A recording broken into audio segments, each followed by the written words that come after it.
Welcome back to Albus Explains. I'm Albus and this is the stories of Diwali.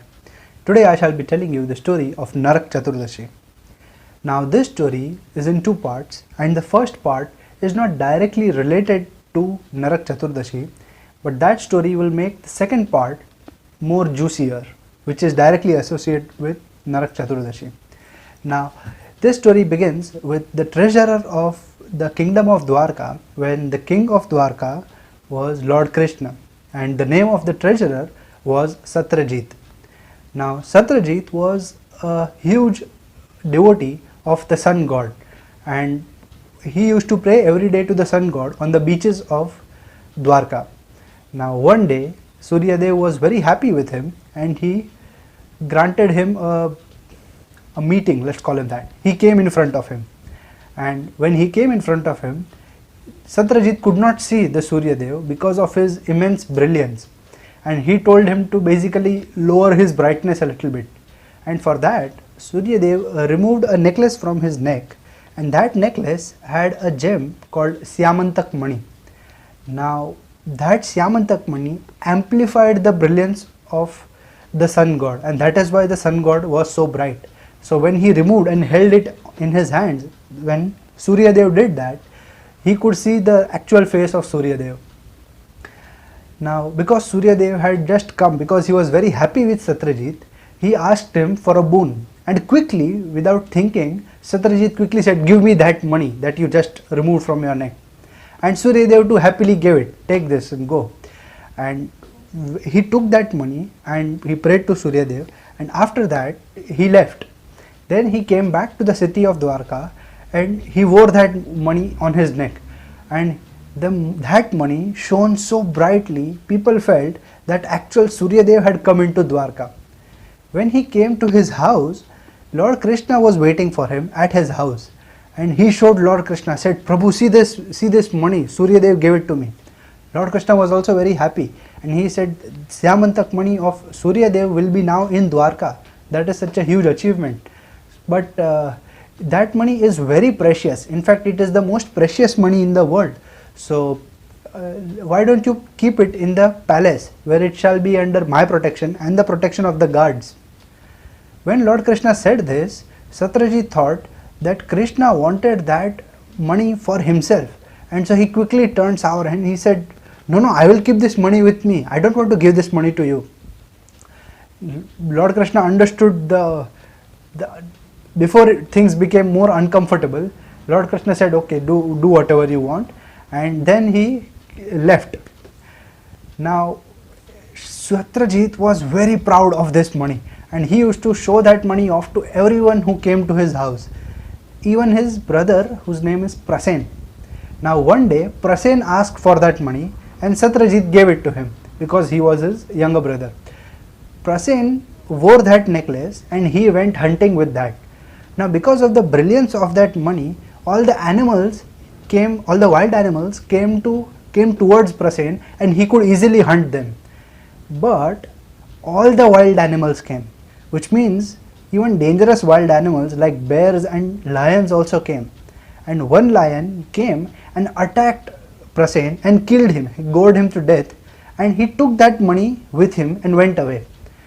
Eventually this news reached Satrajit and Satrajit's first thought was, Lord Krishna did this. Now he always wanted that money and he is the one who killed Prasen and took that money, because why would a wild animal take that gem away? This is surely the doing of Lord Krishna. And he spread his feelings all throughout Dwarka.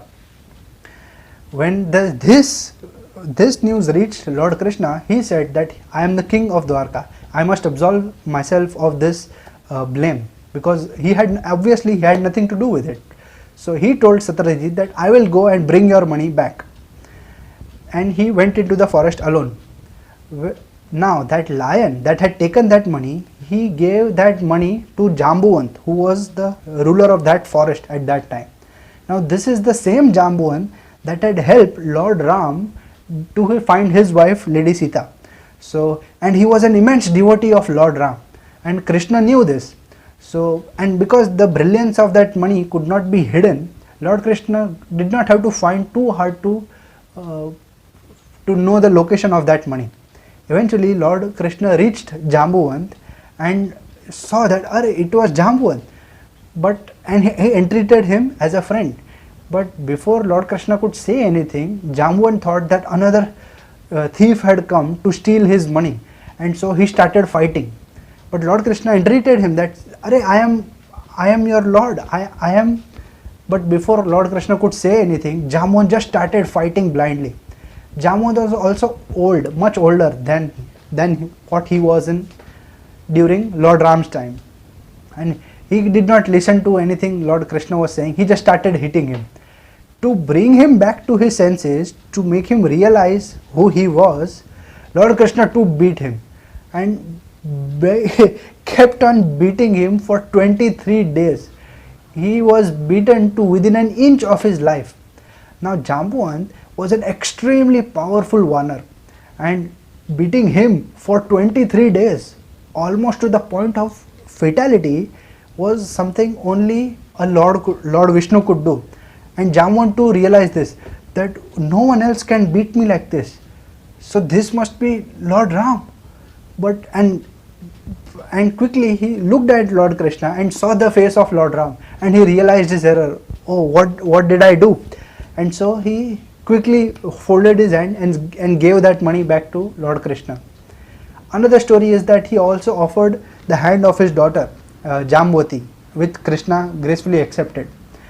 After that, Krishna brought that money back to Dwarka and gave it to Satyajit and told him the entire story, how Prasen was killed by a lion and how that money had reached in the hands of Jambuvant. Satyajit also was very embarrassed. He was feeling very guilty because he had spread that lie that Lord Krishna had taken his gem all throughout Dwarka, and he could not bring himself to forgive himself. So he offered Lord Krishna the two most valuable things that he could. One was the Syamantak money, and the other was the hand of his daughter in marriage to Lord Krishna. Now Satyabhama also loved Krishna dearly but could not speak because Krishna was already married, and so she did not offer herself to Lord Krishna. But when Satyajit pleaded to Lord Krishna to take the Syamantak money and his daughter Satyajati or Satyabhama, Lord Krishna accepted the hand of Satyabhama because she loved him, but did not accept that money because it would mean that he eventually ended up with the money. So the whole thing must be his money. So the whole thing must be his own doing.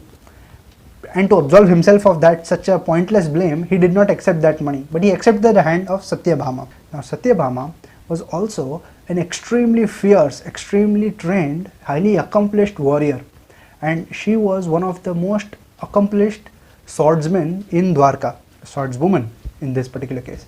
So that was also a boon that she had brought with herself.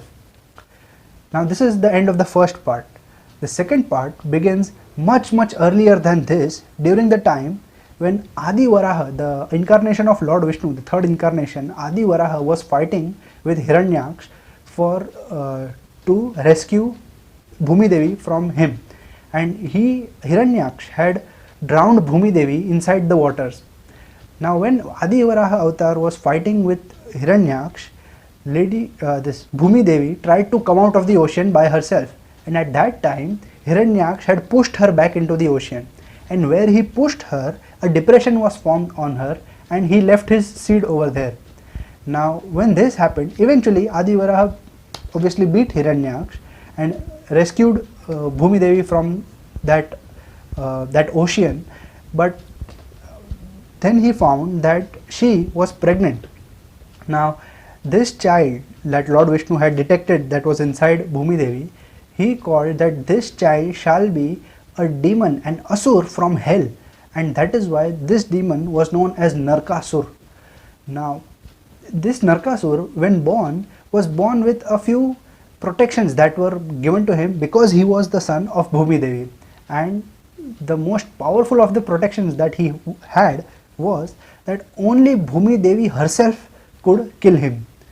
No one else could, and because he did not know that, He grew up believing that women are basically weak and cannot ever beat a man, and in fact, he thought that he himself was totally immortal from anyone, no one could kill him. So he used that power and uh, took so many women from all over the kingdoms of India and as trophies, as objects, and he established a kingdom in Prag Jyotishpur, that is the current day Assam, and he established the kingdom over there. He married with Maya, who his wife, who had put up barriers around Prag Jyotishpur, huge gigantic Mayavi barriers around Prag Jyotishpur. So he was not just protected because of his mother's boons, but he was also protected because of his wife. But he thought that he was, all this was inconsequential because he was immortal. And because of that, he had taken 16,000 Gomantaki women as prisoners that he was going to give to a sacrifice. So now Gomantak is the ancient name of Goa.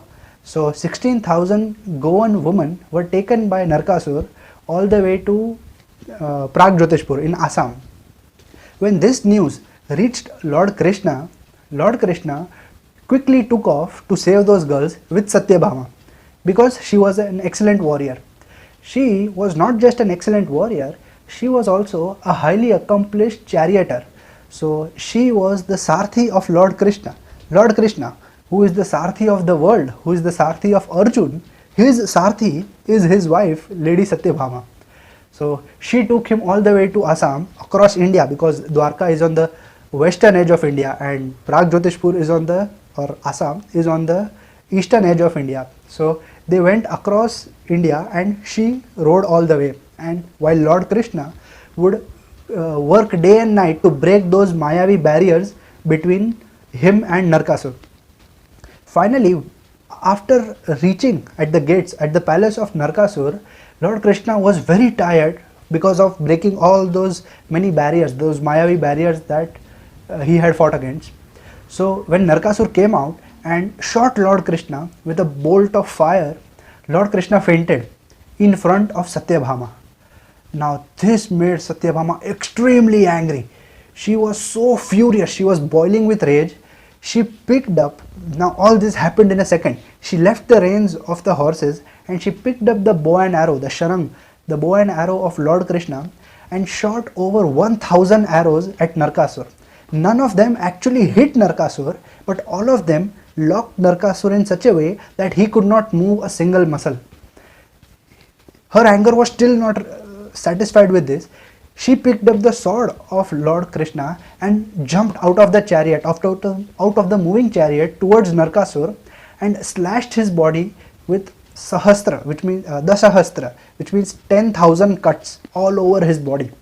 And he was on the very edge of his life very suddenly by a woman. He realized that this woman could be none other than his mother. And it is true, Satyabhama was the avatar of Bhumi Devi, the wife of Varha avatar that was reincarnated as Krishna. Bhumi Devi had reincarnated herself as Satyabhama.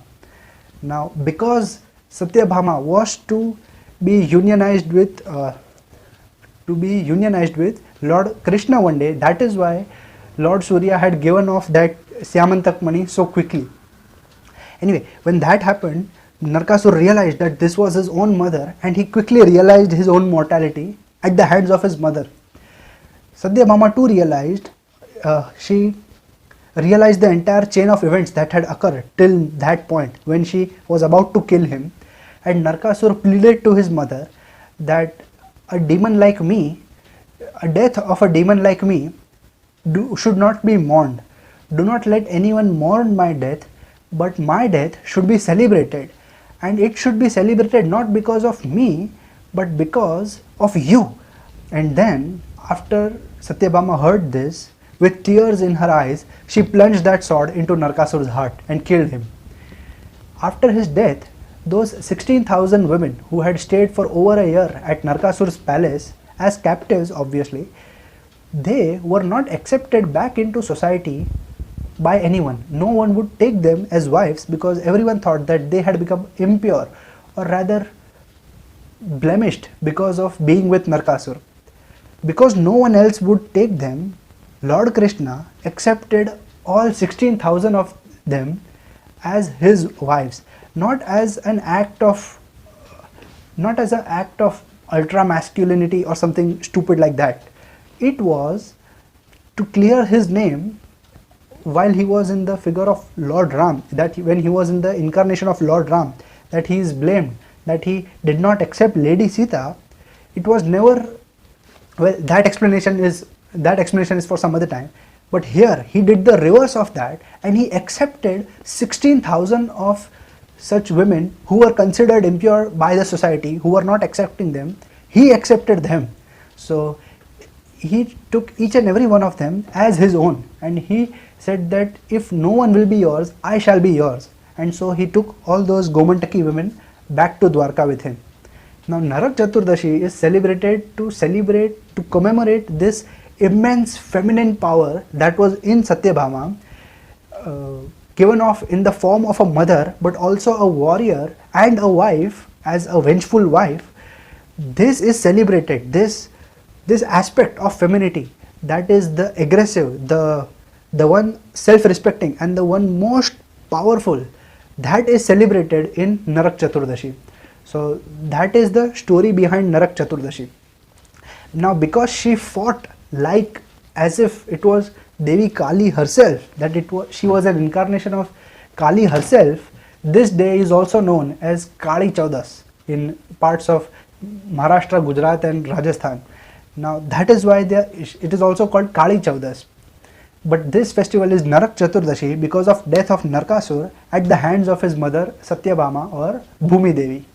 So I hope you like this story, and if you have your version of the story, please do leave that in the comments.